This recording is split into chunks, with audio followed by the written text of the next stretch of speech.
Here's a little secret about me. I'm into porn. I'm not addicted to porn, but I like watching it because it's sexy, and I always learn something new that I can bring back to the bedroom with me. Now, the reason I'm bringing this up to you is because of a question I got from Jeff with a really interesting question about porn. I wanted to let you know my thoughts on porn before answering this question, just so that you know my advice comes from a place of non-judgment and complete acceptance. I realized how hippy-dippy that sounds, but it's true. So here's the question I got from Jeff. Hey Marni, this question is totally hypothetical, but suppose there's a guy who's addicted to porn and he walks into a room where there's a woman. Will this guy give off negative pheromones or a negative energy that the woman in the room or women in the room will be able to detect simply by observing him for a few minutes? Jeff. So here's my response to Jeff. Hypothetically, this is a great question.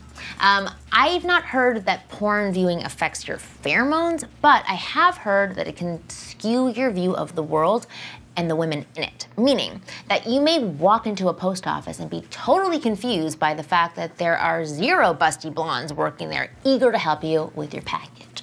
I'm going to put my science hat on right now and tell you the deal with porn and its effect on you as a man in your dating life. Research shows that a large percentage of men who frequently watch porn report difficulty with getting or maintaining an erection when having a real-life sexual encounter.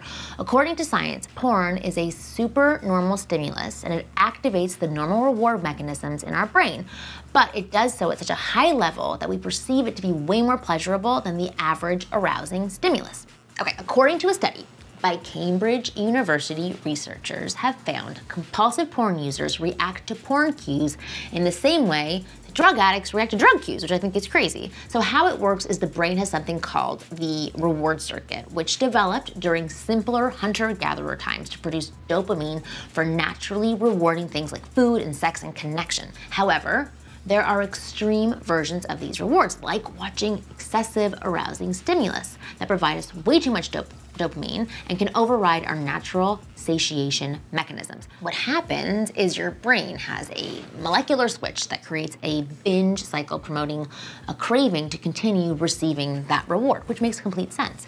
This extreme binge cycle of dopamine received through porn produces the same side effects that drug addicts have: a numbed pleasure response, hyper-reactivity, and the erosion of willpower as your frontal cortex changes. Okay, in layman terms, our brains become desensitized and develop a need for even more novel stimuli in order to reach the same level of arousal and excitement, which means that you will start to need more and more stimulus in order to have the same arousing effect, which is a horrible spiral. This is where some men can develop a psychological addiction to porn, which is no good because it will have a lasting impact on your real life sexual experiences with women.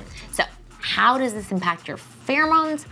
I'm not a scientist, and I kind of believe that the jury is still out on whether or not your personal scent has an impact on who you mate with. But I do believe that if you walk around and typical attractive stimulus is not stimulating you or triggering attraction, then you're going to release less attraction signals to others. Meaning, if the world around you stops interesting you and you hole up in your house watching imaginary people have a fantastic sex life, then you're missing out on having your own amazing sex life. I'm all for watching porn, but when it becomes excessive or addictive or a replacement for real connection, then it's time to change things up. Again, like honestly, no judgment. I just want you living and interacting with women in the real world. So I hope that that answers your hypothetical question. And for anybody else who also had that question, I hope it answers it for you as well. For more tips on how to attract, date, seduce, and get any woman you want, go to winggirlmethod.com.